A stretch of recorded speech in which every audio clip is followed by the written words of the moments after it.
இந்த முயற்சிகளை நீங்கள் எப்படி பார்க்கின்றீர்கள்? முயற்சிகள் வரவேற்கத்தக்கவை. முயற்சிகளை யாரும் விமர்சிக்க முடியாது. ஆனால் தமிழ் மக்கள் தங்களுடைய கோரிக்கை இதுதான் என்பதனை ஒற்றுமையாக முன்வைப்பதற்கான ஒரு தேவை அவசியம் அல்லவா?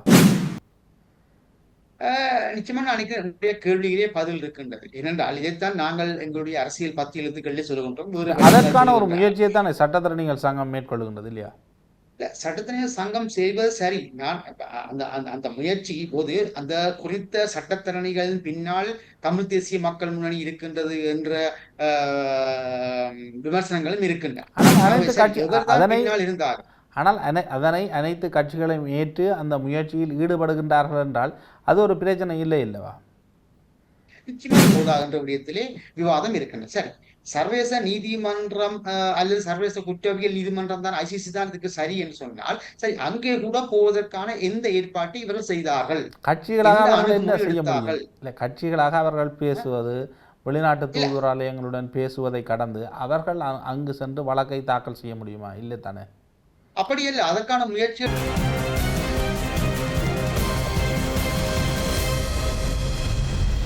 வணக்கம், இது களம், மாற்றத்துக்கான குரல். தமிழ் தேசிய கட்சிகளினுடைய ஒற்றுமை தொடர்பில் புதிய முயற்சிகள் முன்னெடுக்கப்படுகின்றது. இந்த முயற்சிகள் பல்வேறு தரப்பினரால் முன்னெடுக்கப்படுகின்றது.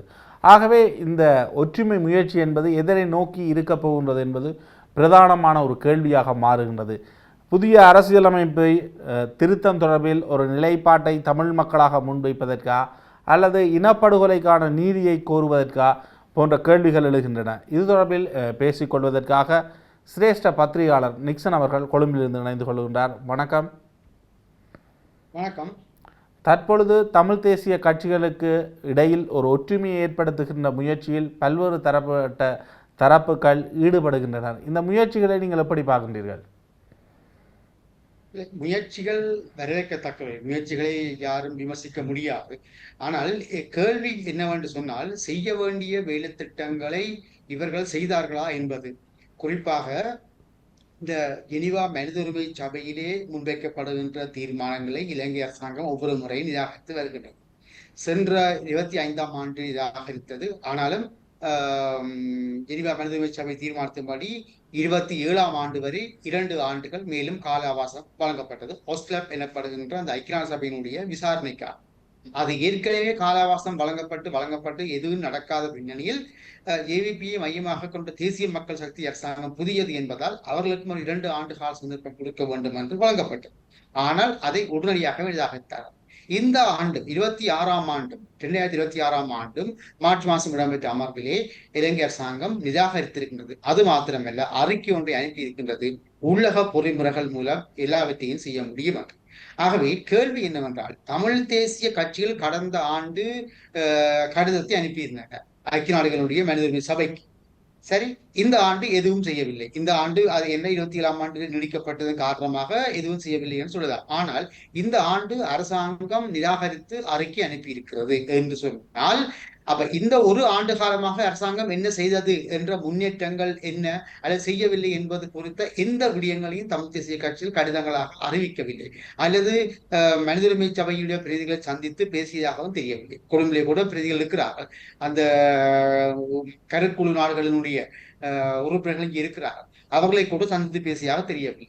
ஆகவே இந்த ஒரு பின்னணியிலே இவர்கள் இப்போது ஒற்றுமை என்று சொல்லிக்கொண்டு மனித சட்டத்தரணிகளுடைய சங்கத்தினுடைய ஏற்பாட்டின் மூலம் இவர்கள் இணைகிறார்கள் என்பது சரி. ஆனால் இவர்களுடைய தொடர்ச்சியான வேலை திட்டம் என்ன என்பது இங்கே கேள்வியாக இருக்கின்றது. இன்னும் ஒன்று, இந்த ஈரான் போர் இடம்பெறுகின்றது இந்த ஆண்டு. ஆகவே எதையும் செய்ய முடியாது, சர்வதேச நீதிமன்றம், சர்வதேச குற்றவியல் நீதிமன்றம் எதுவுமே இயங்காது என்ற மாதிரியான சில விமர்சனங்களை சில தமிழ் 10 எழுத்தாளர் செய்து கொண்டிருந்தார்கள். சில தமிழ் கட்சி உறுப்பினர் சொல்லிக் கொண்டிருந்தார். ஆனால் அப்படி அல்ல. நீங்கள் நேற்று வரை கூட பார்த்தால் தெரியும், சர்வதேச நீதிமன்றம், சர்வதேச குற்றவியல் நீதிமன்றம் எப்படி இயங்குகின்றது என்று.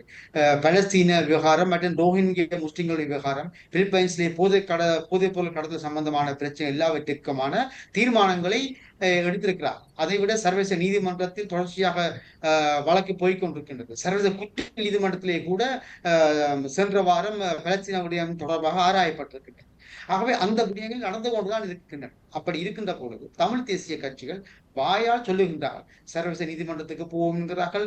இன்னொரு தரப்பு சர்வதேச குற்றவியல் நீதிமன்றம் என்று சொல்லுகின்றது. குறிப்பாக தமிழ் தேசிய மக்கள் முன்னணி சொல்லுகின்றது. சரி, எந்த நீதிமன்றமாக இருந்தாலும் சரி, சர்வதேச குற்றவியல் நீதிமன்றம் என்று சொன்னாலும் கூட அதனை அணுகுவதற்கான எந்த ஏற்பாட்டை இவர்கள் செய்தார்கள் என்பது கேள்வியாக இருக்கு.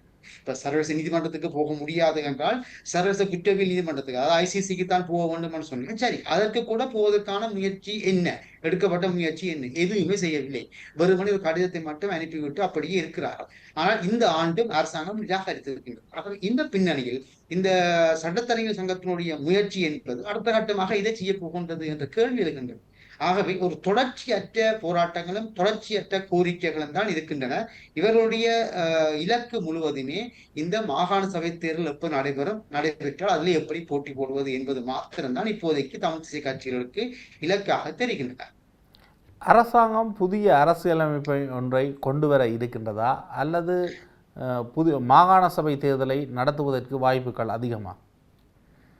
அநேகமாக மாகாண சபை தேர்தலை நடத்துவதற்கான வாய்ப்புகள் மிக குறைவு. ஏனென்றால் இறுதியாக ஜெயசங்கர் வந்த பொழுது ஜனாதிபதி அனில்குமார் சாநாயக்கா அந்த விடயம் தொடர்பாக பேசியிருக்கின்றார்.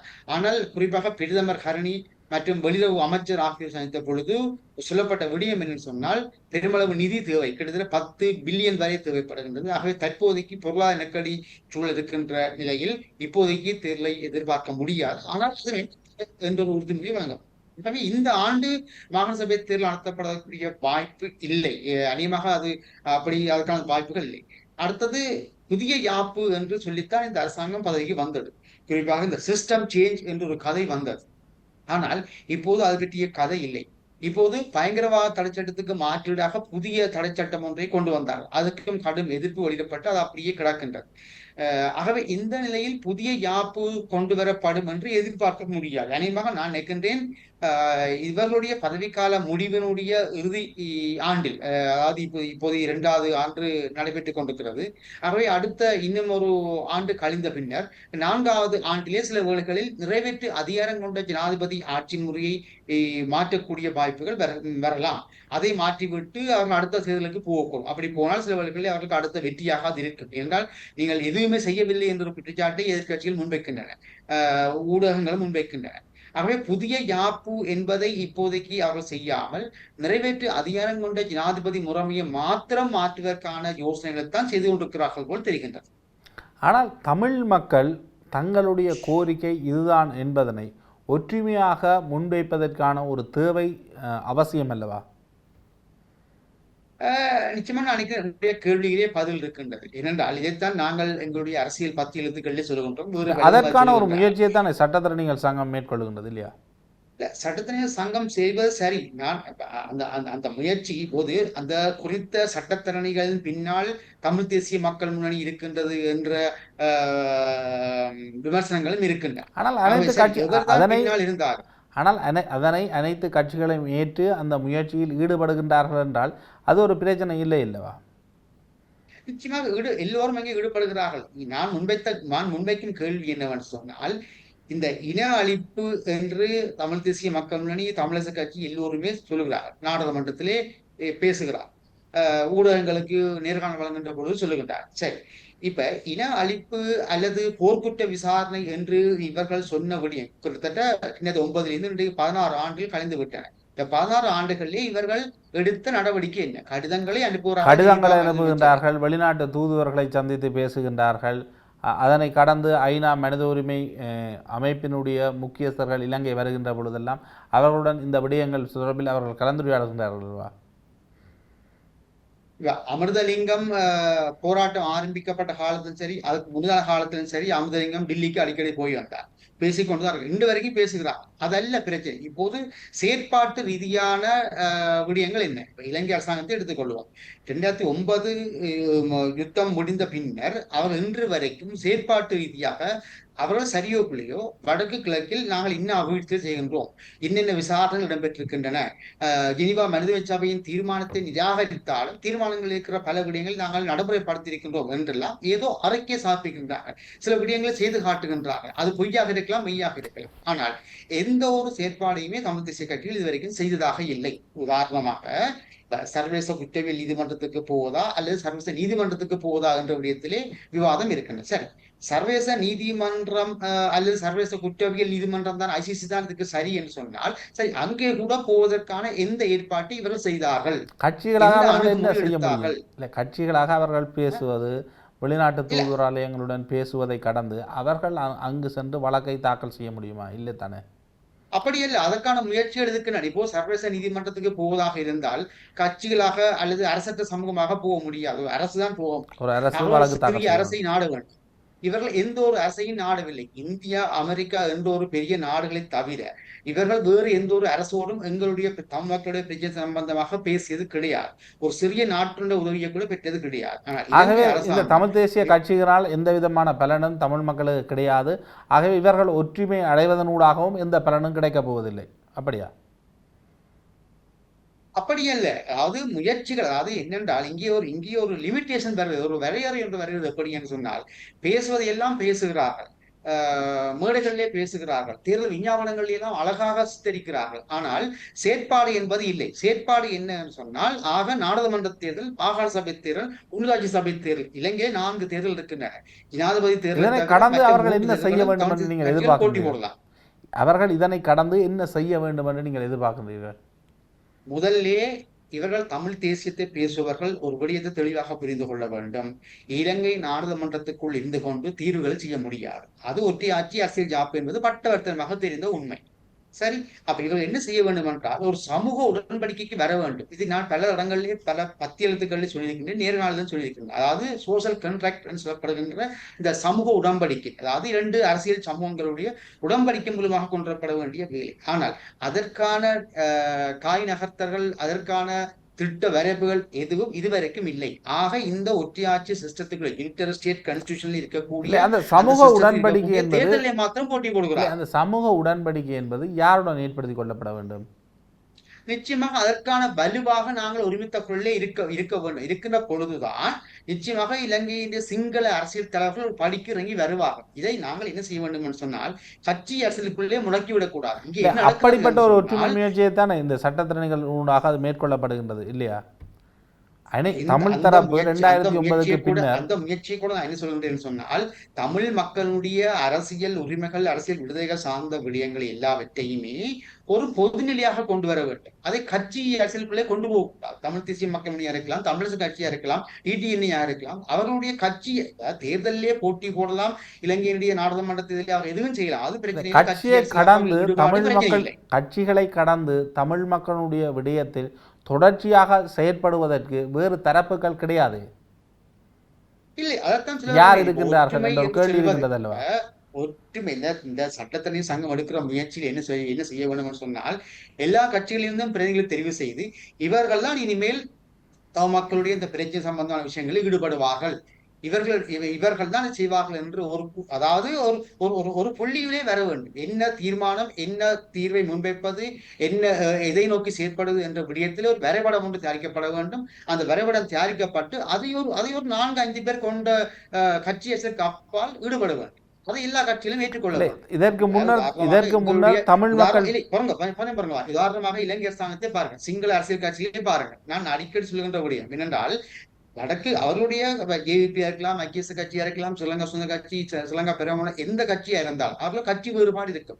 அது வடக்கு கிழக்கு வெளியே இருக்கக்கூடிய அவருடைய அரசியல் கட்சி செயற்பாடு. ஆனால் வடக்கு கிழக்கு குறிப்பாக தமிழ் மக்கள் என்று வருகின்ற பொழுது அவர்கள் ஒரு புள்ளியிலே வருகிறார். நல்ல உதாரணம் சொல்ல முடியும். இந்த ஜெனீவா மனித சபையிலே அவர்கள் சமர்ப்பிக்கின்ற தீர்மானங்கள், அவருடைய அறிக்கைகளை பார்க்கின்ற பொழுது அதில் எந்த மாற்றமும் இருக்காது. அது ரணில் விக்ரமசிங்கவா இருக்கலாம், கோட்டாபாயாவா இருக்கலாம், மஹிந்த ராஜபக்சவா இருக்கலாம், இப்போது அனுரகுமார் திசாநாயக்கவா இருக்கலாம். பாருங்கள், எல்லோரும் ஒரே மாதிரியான அறிக்கையில் தான் அனுப்பி கொண்டிருக்கிறார். ஆகவே அப்படி ஒரு நிலைப்பாட்டுக்குள்ளே வர வேண்டும். அடுத்து இன்னொன்றை பாருங்கள், ஒற்றை ஆட்சி அரசு, இது பௌத்த சமயத்துக்கு முன்னிலைக்கூடிய அரசு என்ற விடயத்திலே கூட ஜேவிபி கூட ஒரு புள்ளியில் நிற்கின்றது. அப்படியான எந்த ஒரு தீர்மானம் இல்லாமல் தான் தமிழ் தேசிய கட்சிகள் எங்களுடைய பிரச்சனையை தங்களுடைய கட்சிக்கு வசதியாக காய்த்துக் கொண்டிருக்கிறார்கள். ஒருவர் சமஸ்டி என்றால் மற்றவர் அதை விட கூடுதல் கேட்போம் என்றால் இன்னும் ஒரு கட்சி 13ஆம் திருத்த சட்டத்தை ஆரம்ப புள்ளியாக எடுப்போம் என்று சொல்கின்றது. ஆகவே இப்படியான குழப்பங்கள். ஆகவே எங்களோட தீர்வு என்ன? வடக்கு கிழக்கு இணைந்த சுயாட்சி கட்டமைப்பு.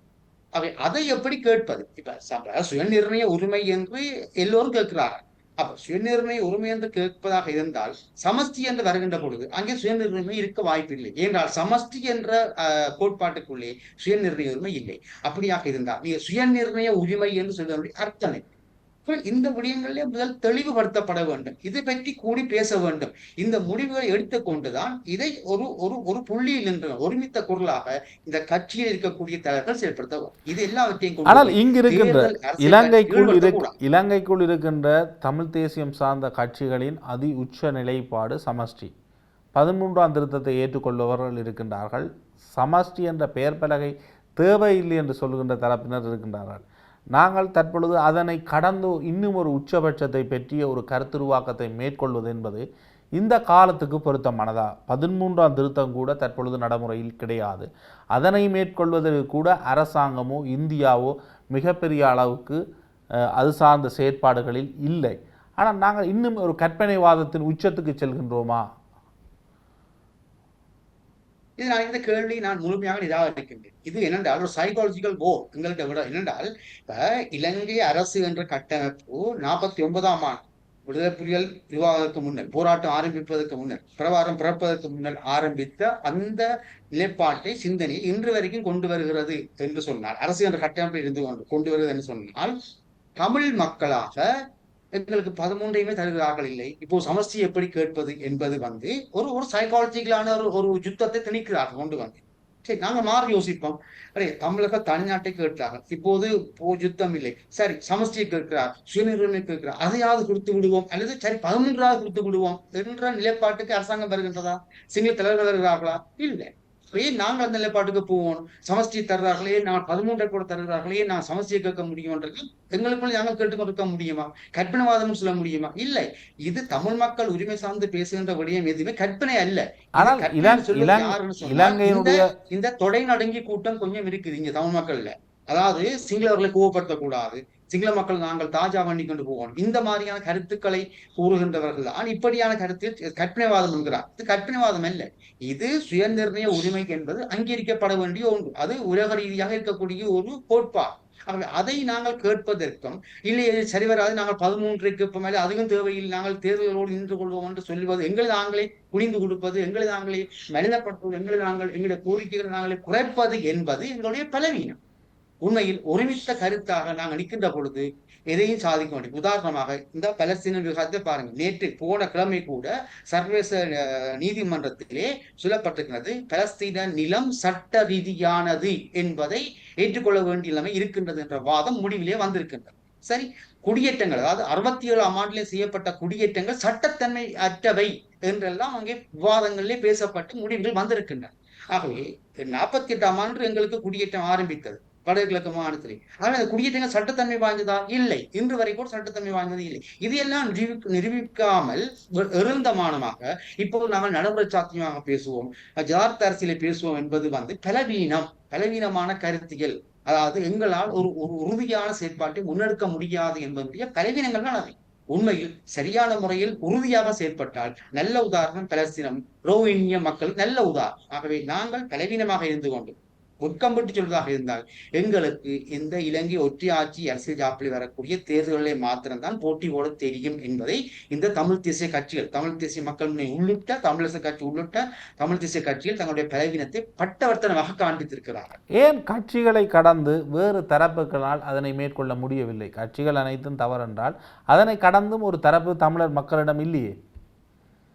அந்த கேள்வியில் ஒரு நியாயம் இருக்கிறது. உங்களுடைய கேள்வியிலே நியாயம் இருக்கிறது என்றால் தமிழ் தேசிய கட்சிகள் இப்போது தோல்வி கண்ட கட்சிகள் என்பதன் காரணமாகத்தான் ஜேபியை மையப்படுத்திய தேசிய மக்கள் சக்திக்கு 8 ஆசனங்கள் வடகிழக்கு மாநிலத்திலே கிடைத்தது. ஏன்னா மக்களுக்கு விரக்தி, எங்கே வாக்களிப்பதுன்னு தெரியாது போய் இருப்பதற்கு வாக்களித்தாங்க. மக்கள் சாதாரண மக்களுக்கு இருக்கக்கூடிய அரசியல் விழிப்புணர்வு என்பது உங்களுக்கு தெரியும். ஆகவே நீங்கள் கேள்வியில கேட்ட விடயம் நியாயமானதுதான்.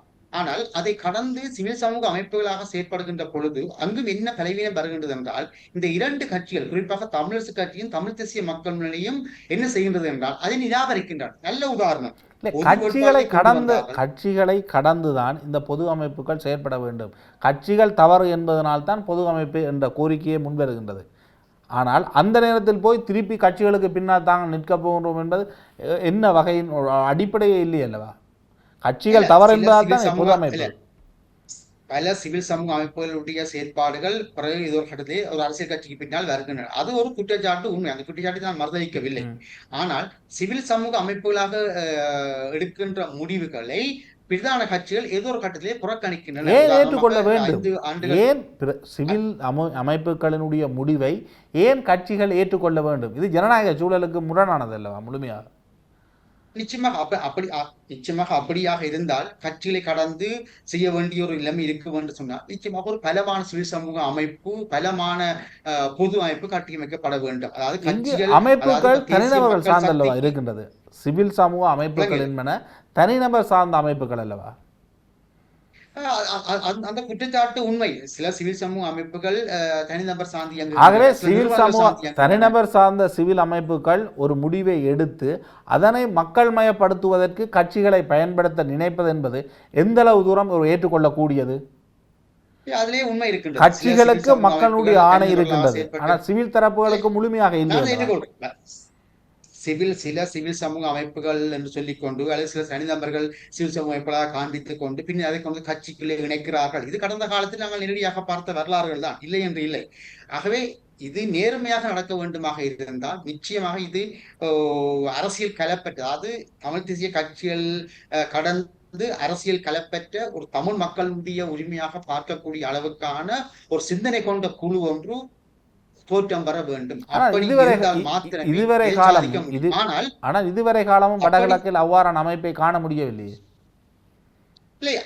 அமைப்புகள் வந்தன என்னென்றால் நீங்கள் ஒன்றை கவனிக்க வேண்டும். 2009க்கு பின்னர் எங்களுக்குள்ளே பிரித்தாளும் தந்திரங்கள் கையாளப்படுகின்றன. ஒரு அமைப்பு எழுப்பி உருவாகின்ற பொழுது அந்த அமைப்பை உடைக்கின்ற வேலைகளிலே அங்கிருக்கக்கூடிய புலனாய்வுத்துறை அல்லது தமிழ் தேசிய போராட்டத்தை விரும்பாத சில தமிழ் தரப்புகள் அதற்குள்ளே புகுந்து ஏதோ ஒரு வகையிலே குழப்புகின்றன.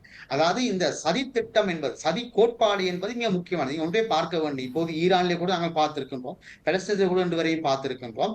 அந்த மக்களுக்குள்ளே புகுந்து அந்த மக்களுடைய சிந்தனைகளை உடைப்பது, சிதைப்பது. அப்ப இது 2009க்கு பின்னர் வடகிழக்கிலே மிக தீவிரமாக இடம்பெற்றுக் கொண்டு வருகின்றது. இதன் காரணமாகத்தான் பலமான சிவில் சமூக அமைப்பு அல்லது பலமான பொது அமைப்பு அரசியல் கட்சியை தாண்டி எழும்ப முடியாமல் இருக்கின்றது. அரசியல் கட்சிகளை விடுகிறார்கள் என்றால் அந்த அளவு தூரம் கட்சிகளை கடந்து ஒரு பொது சிவில் அமைப்பாக அந்த அளவு தூரம் ஒரு அமைப்பு தன்னுடைய செயற்பாட்டை முன்னெடுத்து வேறு தரப்புகளால் குழப்பப்பட்ட அனுபவம் இருக்கின்றதா தமிழர் தரப்புக்கு? அப்படி இல்லையே, எந்த ஒரு அமைப்பும் தோற்றமே பெறவில்லை. அப்படி பொது வேட்பாளர் விடயம் கூட அது ஆரம்பத்திலே சரியாக வந்தது. ஆனால் தனிநபர்கள் சார்ந்த சிவில் தரப்புகள் அல்லவா? அந்த அங்கு இருக்கின்ற எந்த சிவில் தரப்புக்கும் 50,000 உறுப்பினர்கள் உண்டா? இல்லையே, அது குறிப்பிட்ட சில தரப்புகள். அது பின்னர் மக்களுடைய வாக்குகளை வைத்து குறிப்பிட முடியும். ஆனால் அதில் இருக்கின்ற எந்த அமைப்பும் வடகிழக்கில் அனைத்து மாவட்டங்களிலும் தன்னுடைய அலுவலகத்தை வைத்திருக்கின்ற மக்களில், வடகிழக்கில் இருக்கின்ற மக்களில் ஒரு 50,000 பேரை உறுப்பினராக வைத்திருக்கின்றோம் அல்லது 10,000 பேரை உறுப்பினராக வைத்திருக்கின்றோம் என்று சொல்லக்கூடிய நிலைமையில் இல்லை. அங்கிருக்கின்ற மீனவர்கள் அமைப்புகள் தான் மிக பலம், ஆனால் அவர்கள் முடிவுகளை எடுப்பது கிடையாது. இல்லை, அதல்ல பிரச்சனை. நாங்கள் இப்போ ஒரு முடிவுக்கு எப்படி வரோம் என்றால், இப்ப சிவில் சமூக அமைப்புகளாக அந்த பொது வேட்பாளரை கொண்டு வந்த பொழுது நான் என்ன சொல்ல வருகிறேன் சொன்னால், அது சிவில் ஒரு அமைப்பு உருவாகின்ற பொழுது ஆரம்பங்களிலே பிரச்சனைகள், சிக்கல்கள் வரும். அது இயல்பானது. அது ஒரு அரசற்ற சமூகத்துக்குள்ளே அது இயல்பானது. ஆனால் அப்படியான ஒரு முயற்சியை முன்னெடுக்காமல் நாங்கள் கட்சிகளை தொடர்ந்து குறை கூற முடியுமா? அதல்ல, நான் சொல்றதை கேளுங்கள். அதாவது அந்த பொது வேட்பாளரை கொண்டு வந்த பொழுது தமிழ் தேசிய மக்கள் முன்னணி என்ன செய்யாது, நாங்கள் நிராகரிக்க போறோம் என்று அறிக்கை விடுகிறார். தமிழரசு கட்சி என்ன செய்தது, சஜித் பிரேமதாசவை ஆதரிக்க போறோம் என்று அறிக்கை விடுகிறார். அவ இரண்டு பெரிய கட்சியிலும் இப்படி அறிக்கை விட்டு கொண்டு பிரிந்து போனால் இந்த சிவில் சமூக அமைப்பு பலவீனமாகத்தான் இருக்கும். ஏனென்றால் இது ஒரு ஜனநாயக கட்சிகள் சிவில் தரப்பினருக்கு பலமாக பயன்படுத்தப்பட வேண்டும். கட்சிகள் மீது அல்லது ஏறி பலவீனமான சவாரி சமூக செய்ய அமைப்புக்குள்ளே முயற்சிக்கின்றதா சிவில் தரப்புகள்? ஏன் பொருங்கள் பலவீனமான அமைப்பு, பலவீனமான சமூகம் ஒன்றுக்குள்ளே சிவில் சமூக அமைப்பு ஒன்று எழுந்து வருகின்ற பொழுது அதுக்கு பக்கபலமாக நிற்க வேண்டியவர்கள் இரண்டு பெரிய கட்சிகள். இந்த இரண்டு பெரிய கட்சிகள் கட்சிகளுமே சிவில் தரப்புகளுடைய நான் முடிவை சொல்றது ஏற்றுக்கொள்வார்கள் நான் சொல்ல என்றால் விடுங்க முதல்ல இல்லை சொல்ல விடுங்க முதல்ல. சிவில் தரப்புகளின் முடிவுகளை ஏற்றுக்கொள்வார்கள் என்றால் சிவில் தரப்புகளே தேவையில்லையே, அந்த முடிவை கட்சிகள் எடுத்து நடத்த முடியுமே. இப்போது முதலில் நான் சொல்ல வர விஷயத்தை கேளுங்க. என்னன்னு சொன்னால் இந்த பொது வேட்பாளர் விஷயம் நல்ல உதாரணம். இந்த பொது வேட்பாளர் விஷயத்துல தமிழ் தேசிய மக்கள் முன்னணியும் தமிழரசு கட்சியும் செய்த வேலை மிக அநீதியானது. இவர்கள் செய்த வேலை, அதாவது இவர்கள் தமிழ் தேசியத்தை பேசுகிறார்கள், இன அழிப்பு என்று பேசுகிறார்கள், போர்க்குற்ற விசாரணை என்று பேசுகிறார்கள். ஆனால் அதை முன்வைத்துக் கொண்டு வந்த பொது வேட்பாளரை ஏற்காமல் ஒரு கட்சி பெரும்பான்மைவாத வேட்பாளருக்கு ஆதரிக்கிறது, மற்ற கட்சி நிராகரிக்கிறது. இது மிக தவறு, மிக மிக பலவீனமான, மிக அசிங்கமான அரசியல் செயல்பாட்டை தமிழரசு கட்சியும் தமிழ் தேசிய மக்கள் முன்னணியும் செய்தது. சிவில் சமூக அமைப்புகள், அந்த சிவில் சமூக அமைப்புகள் எழுந்து வருகின்ற பொழுது அவர்களுக்குள்ளே இந்த பிரச்சனைகள், அவர்களுக்குள்ளே சில சரியான கட்டமைப்புகள் இல்லாமல் இருந்தது என்பது உண்மை, அது வேறு பிரச்சனை. ஆனால் எழுந்து வந்த சிவில் சமூக அமைப்பை சரியாக பயன்படுத்தாமல் போனது தமிழ் தேசிய மக்கள் முன்னணியும் தமிழரசு கட்சியும் மிக பாரிய குற்றச்சாட்டு. இதன் காரணமாகத்தான் அதன் பின்னரான சூழலிலே ஒரு பலமான சிவில் சமூக அமைப்பு எழும்ப முடியாமல் இருக்கின்றது. ஆகவே இந்த கட்சிகள், தமிழ் தேசிய கட்சிகள் என்ன செய்கின்றன என்றால் கிட்டத்தட்ட கொழும்பு மையமாக கொண்ட அரசியலோடு சேர்ந்து பயணிக்க விரும்புகிறார்கள். இன்னும் ஒரு சிவில் சமூக அமைப்பை கட்டி எழுப்புதல் அல்லது எங்களுடைய கோரிக்கைகளை பலமானதாக, சுய நிர்ணய உரிமை அடங்கிய சுயாட்சிக்கான தீர்வுக்கான ஒரு பலமான கோரிக்கை முன்வைக்காமல் இந்த 13 அல்லது சமஷ்டியில் நிற்பதற்கான இந்த ஒற்றையாட்சிக்குள்ளே போகக்கூடிய சிஸ்டத்துக்குள்ளே தமிழ் தேசிய மக்கள் முன்னணியும் தமிழரசு கட்சியும் வந்து விட்டது என்பதுதான் எங்களுக்கு சமீப காலமாக கிடைக்கின்ற பகிரங்கமான செய்தி. இவ்வளவு நேரம் இணைந்து உங்களுடைய கருத்துக்களை பரிமாறியதற்கு மிக்க நன்றிகள். நன்றி பிரஸ்னோ, நன்றி. இவ்வளவு நேரம் இந்த நிகழ்ச்சியை பார்த்து கொண்டிருந்த உங்களுக்கும் நன்றி, வணக்கம்.